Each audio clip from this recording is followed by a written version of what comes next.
So we've got the 1988.5 Countach. We're headed to the laundromat today, not to do laundry, I own a laundromat, and we've got a new camera set up. So we'll see how this works. My first time trying it, I'm really hoping it doesn't fall on the road behind me, because that was a pretty expensive Insta360 camera. We also have the 3 suction cup set up with an invisible selfie rod, where we might be able to do, you know, the 360 look too. But we're gonna start with this, see how it goes. This car has 22,000 kilometers. I bought it last year, and we'll have a lot of content coming up on this car and a lot of videos on this, as well as the Diablo, Supras, Aston Martin, Mustang, Porsche 928, Velociraptor, all that stuff. So we are hanging out in my office today, but time to get some work done, and we'll see how all this goes.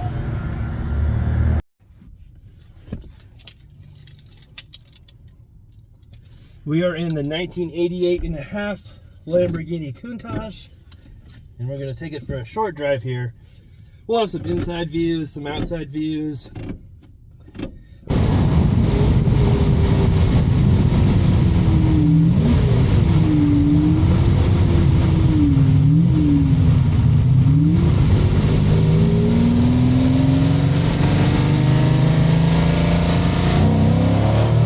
I'm going to try out new microphones, see if that works better.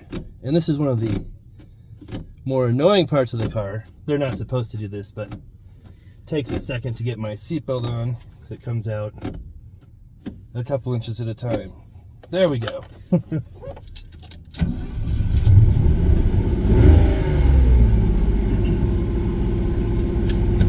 Usually the car starts right up. It is winter in Colorado, so it's a little chilly out. This morning it took 2 tries to start it.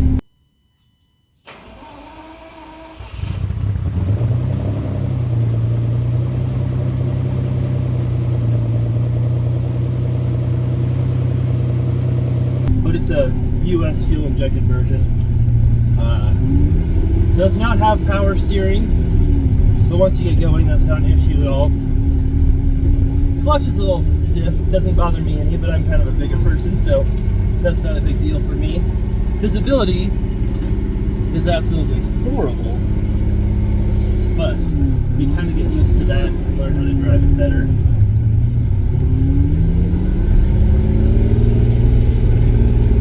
And you're always watching out for people all around you, all over, wherever you're at. You are looking to see where people are. I never look at my phone, especially when I'm recording with it, obviously, but if I'm passing people, if people are passing me, you know, I'm just keeping track of where people are. There are, you know, windows back here besides the side windows, but those are blocked pretty much by vents, so you can't really see much out of it. I've got about that much I can see out of the rear view mirror. I don't know if we can show you.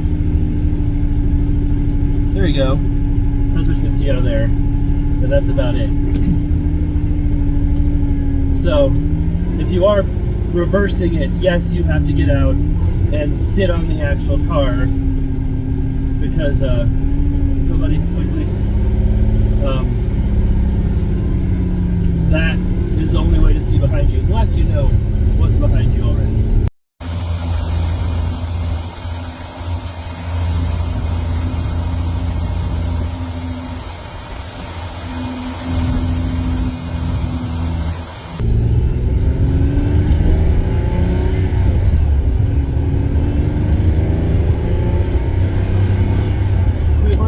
Earlier I did a live on TikTok, so it's warmed up. This car takes forever to warm up.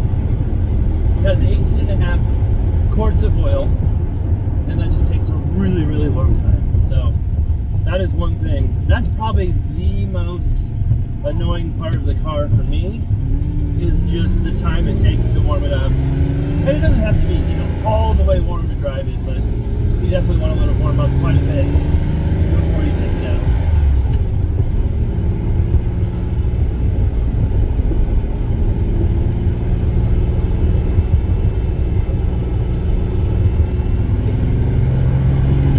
I am 6'1", 230-ish, in that range. I wear size 14 shoes, so my shoes are right here. They're not on my feet because they won't fit in between the pedals. The pedals are too tight.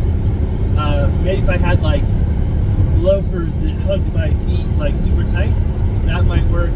I don't have those. I just take my shoes off. I fit, my head does hit the ceiling a little bit, the roof. Guess we're not in a house. Real estate's what I do, so I love real estate. And when I first got in this car, when I first had it delivered to me, I'd sat in Countaches before. I had ridden in Countaches before. I'd never driven one myself. Same with my Diablo. I've got a Diablo, I've got a Porsche 928, a Lotus Esprit, an 81 Aston Martin, a couple Supras, a 94 and 91, a Mustang 5.0, Audi S4 2010, and all those cars I bought without ever driving them. But the Diablo and Countach are my most expensive purchases. I bought both without driving even that model of car, let alone the exact car I bought. But the big surprise I got when I sat in the Countach was I was just like this. I was like, oh my God, I don't remember it being this tight. This is gonna be so uncomfortable, what do I do? And I was so nervous and excited about getting the car, I didn't realize the seat was pushed up 2 inches. For the first time. I don't think I've ever been in this year of Countach.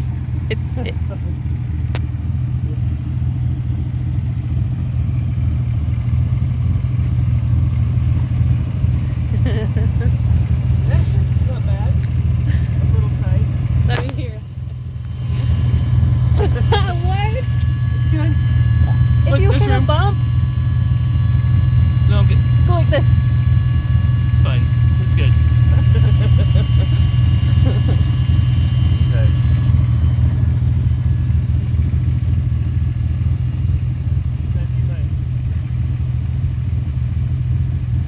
Which was crazy because it was a big Russian guy who delivered the car, and I couldn't believe he didn't have the seat all the way back because he's the one who backed it out and got it out of the enclosure and all that. So.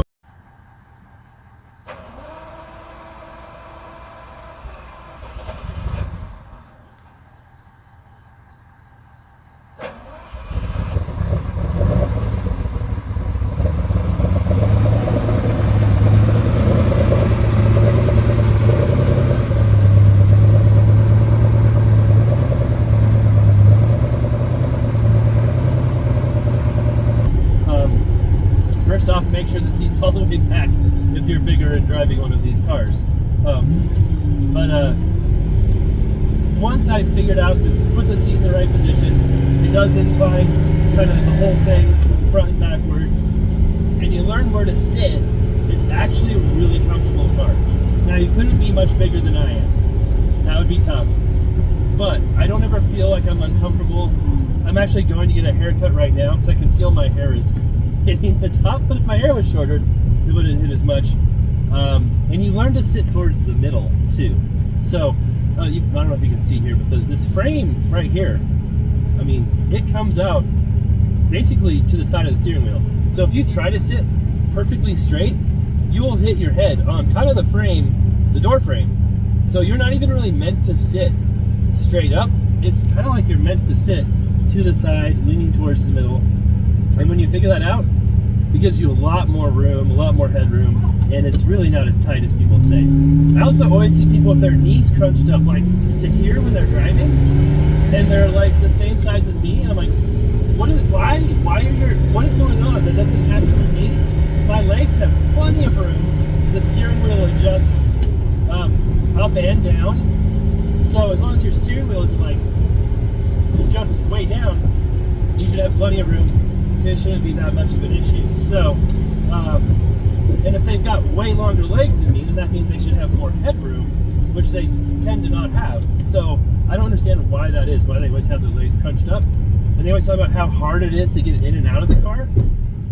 It's way easier to get in and out of than my Esprit. My Esprit has a regular door, you know, that opens that way. And it's so tight to get my leg in. I have to like pull my leg in to get my legs into the Esprit. For this, you just sit butt first, your legs slide in, And it's really not hard to get in or out at all once you figure out the proper procedure. So a lot of people do reviews on these cars, drive them one time and talk about how horrible they are and how awful they are. But those reviews are so hard for me to take serious because you have to drive this car multiple times.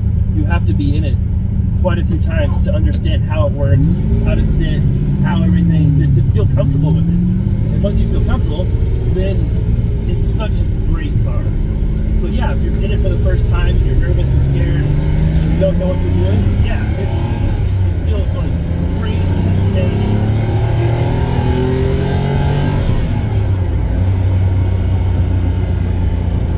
And it's not the fastest car in the world by any means. It's from 1988 and a half, and it had 420 horsepower. It's fuel injected. The downdraft cars, the carbureted cars had 455 horsepower. But the gears, the 5-speed manual, tall gears, can go basically 60 miles an hour first gear. So it wasn't built for super fast acceleration, it was built for top speed. And you do feel that. The Diablo, I have a 1999 Diablo, Alpine Edition, Monterey Blue. Of course, I've got lots of videos on it too. It's got way faster acceleration. But it's got more horsepower too.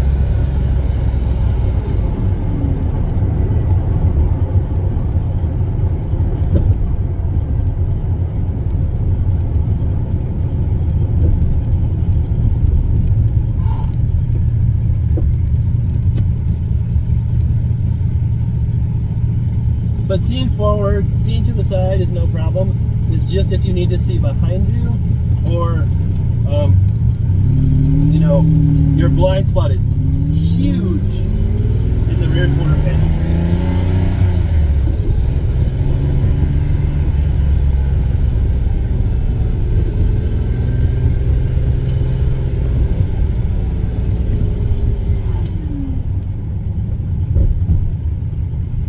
But this is my favorite car, by far, out of all of my cars. Even though it doesn't have power steering, even though the clutch is a little heavier, even though you can't see very well out of it, it's not as fast, it's smaller inside. I love this car. Just driving it is such an experience every time. I just love it. You've got trucks trying to race you, different stuff, even though they're in a turn lane. It's so much fun. And the sounds, there's so many mechanical sounds.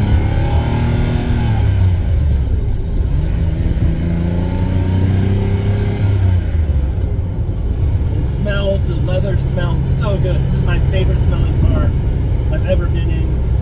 We're actually in winter in Colorado right now. It's December. And a lot of people think Colorado shuts down in the winter. No, it doesn't at all. But this, in the winter when it snows a lot, you know, we have some winters where we can't drive.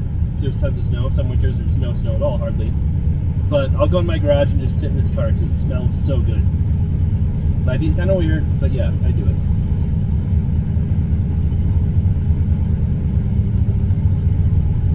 You do get lots of looks. This definitely gets more looks than any of my other cars too. The Diablo would come in second.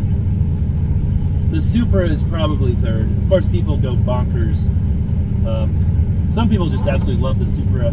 Some people could care less.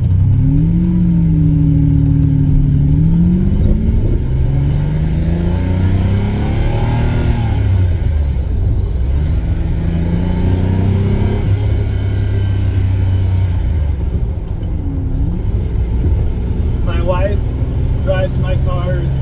She does not like the Countach. She thinks that she can't stand the steering and she can't stand the clutch. She does like the Diablo though. She loves the Diablo.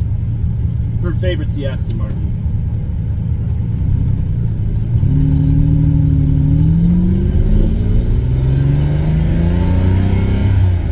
Alright, so if you have questions, comments about the car, leave them below. I try to respond to people. And then we'll show some videos too of it. Driving, accelerating, all that from the outside. And see how that goes with the new money.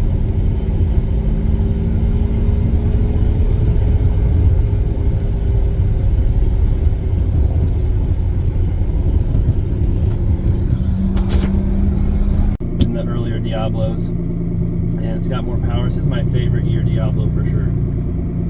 The 6.0s are cool, but I really don't like the exterior styling as much as these.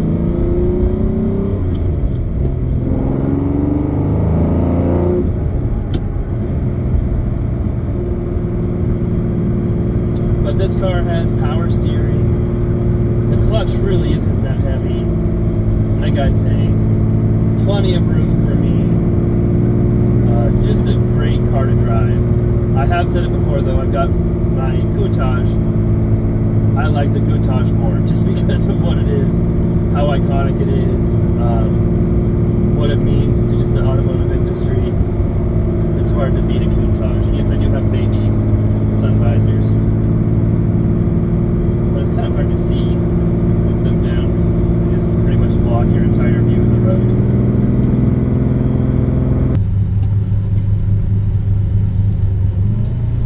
So, one thing that's definitely different than the Diablo is this does not have power steering. It's not a super big deal. You definitely have to get a little bit of muscle, but my wife hates it. So she's driven both cars, and she hates the steering until you get going, and she hates the clutch, which is a little bit tough, but I don't mind it.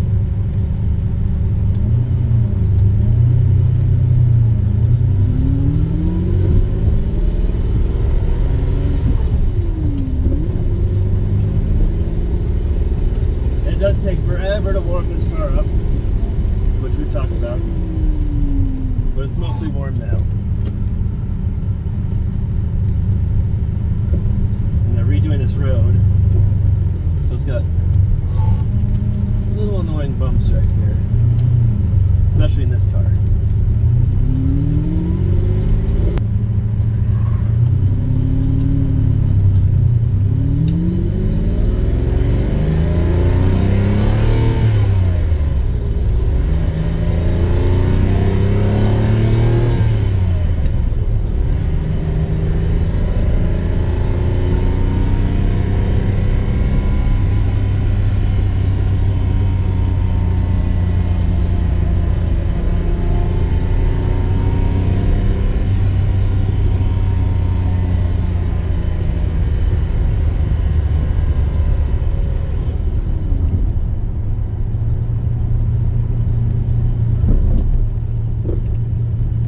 Need an engine brake to slow down. The clutch on this car is about $15,000 to redo, so it's way cheaper to replace the brakes than the clutch.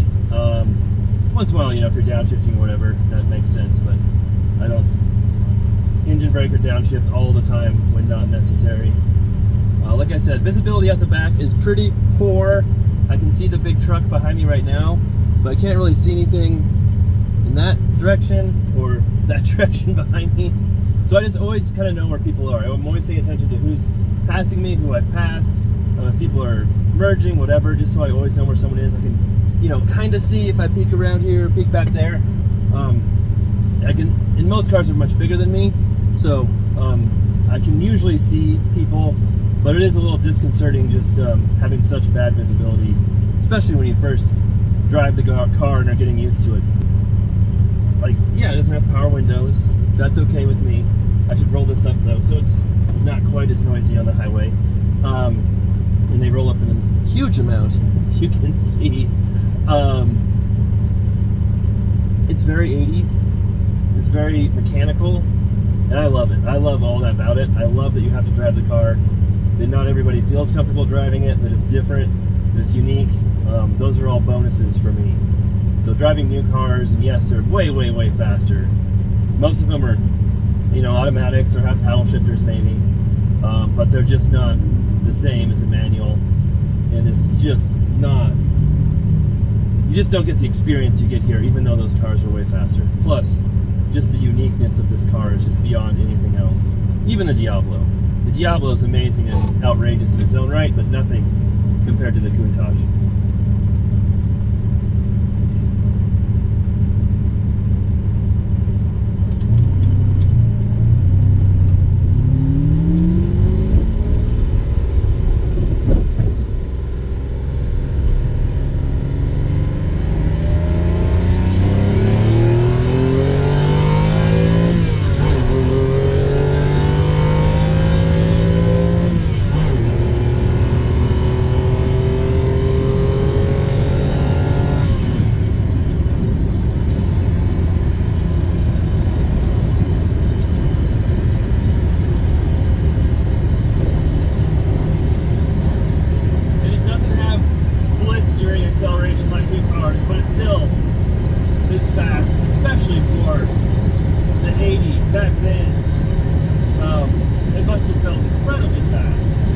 were only a few cars that had the acceleration that it did, and pretty much no cars have had the acceleration plus the top speed capabilities.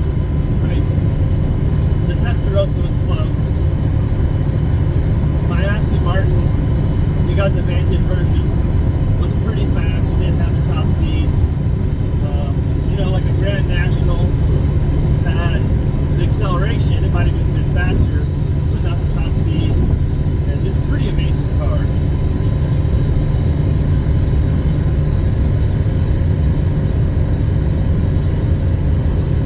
And it just wants to keep going. That's one bad thing about these cars is they're geared very tall. It's a 5-speed manual. You know, they wanted it to go very, very fast top speed, but it really wants to go like over 100 and just keep going and going and going. And you can't really do that in